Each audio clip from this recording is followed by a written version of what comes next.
Either I'd look really, really smart in a year or two, or The comments are gonna love it. I'll tell you that right now. You already know. oh yeah, Sports Card Radio is gonna love it too. Just wait till he throws 5 picks and gets benched in his second game. Everyone, hope everything is going well. Hope your Thanksgiving holiday in the United States is going well for you and your family. I was thinking about, should I do this video or not? And I thought to myself, it's still worth doing because Jeff Wilson has a large audience, and there may be some people that will most likely disagree with him. Actually, most people will disagree with him. And there will be a small minority that will agree with him. Now, here's the thing. This is the video that I'm doing for the small minority that will maybe like what he's saying, that are new and potentially naive, okay? I'm not doing it for the people that mainly agree with me. And I get it, I may lose a subscriber to it. That doesn't matter to me. This needs to be talked about.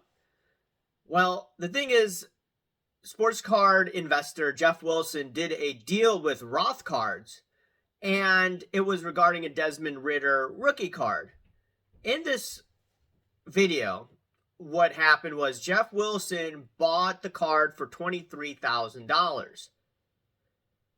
It was a huge gamble. This is not like throwing $20,000 in Tom Brady, a proven star, with the market down right now. It's a huge, huge speculation. I mean, go back 4 or 5 years ago, there were these Tom Brady refractor cards, the 236. Those cards, I remember, even like a SGC7, BGS7, they were going under 10 grand at the time. And they went crazy during the pandemic. They, 5, 6, 7x'd easily. And, now they've come back down. But I was even iffy putting 7 grand in a Tom Brady card in 2019. Now, 20 grand is like, hey, it's open season. Put in anything you want. Even though I don't think that's a good idea, in my opinion. Unless if it's a quality player and it's a guy that's already in the Hall of Fame. But I'll talk about that in another video. Regardless, putting that much money didn't make sense to me. It probably didn't make sense to a lot of people. And here's the thing. The dude just got benched earlier this year. And now he is going to be starting for the Falcons. But, they're 4-6, I believe. And I just don't see this guy living up to the hype. Could I be wrong? Sure, I could be wrong. But here's the important part of this video.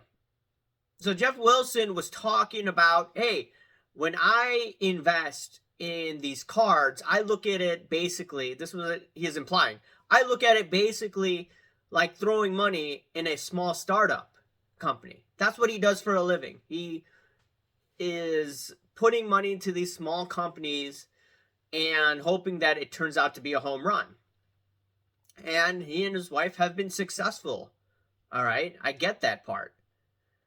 But you have to remember, companies, vast majority of companies, have revenue. And when you're investing in a company, you're looking at a lot of metrics. You're looking at, okay, how much revenue they're getting. You're looking at potentially EBITDA. You're looking at their cash flow. When you're looking at a sports card, it is not the same thing at all. And I don't think you could even compare sports cards to investments like that. Or investments in small companies. The cards don't have any revenue. Vast majority of cards have no intrinsic value whatsoever. Could a 1952 Mantle card have intrinsic value? Sure. But if you're talking about a Desmond Ritter card and comparing it to a company with cash flow, company with revenue, company that has the potential to grow, there's no comparison whatsoever. And this needs to get out because a lot of people, they want to look at it in investing. And yeah, I have said that, hey, I want to invest in cards, my older videos, speculate in cards. And at the same time, I do want to collect cards as well. But here's the thing.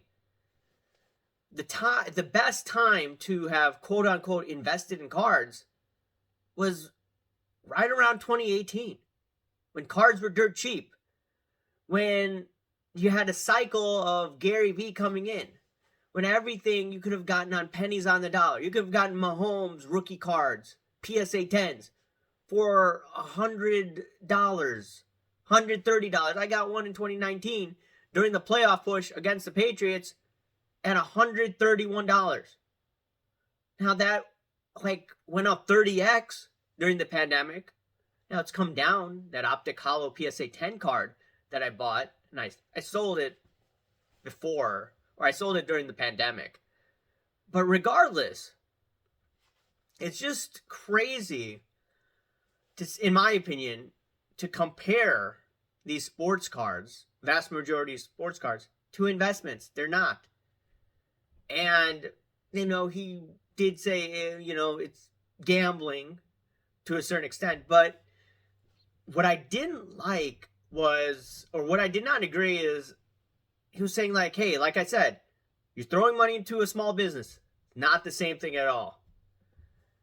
And yeah, there are cards that will go up with negative interest rates. I've talked about that on my finance channel in my older videos. But Desmond Ritter card, I don't know. I don't think that's something, a big channel should be promoting. It's his choice. It's his channel, right? But, that's just my opinion on this. I wanted to hear your thoughts on this. What do you think about, speculating $23,000 in these unproven prospects? Even though Jeff Wilson's portfolio doesn't consist of Desmond Ritter cards, he said that, hey, he mainly has a lot of these Hall of Famer GOATs cards. That's great. But this is like a penny stock, because a penny stock, Desmond Ritter card, in my opinion, is a penny stock, has no revenues whatsoever. It's complete speculation. Sure, could some penny stock go ballistic and become a successful company? Yeah. But that's not going to happen most of the times. Probability is against you, okay? So, just wanted to point that out.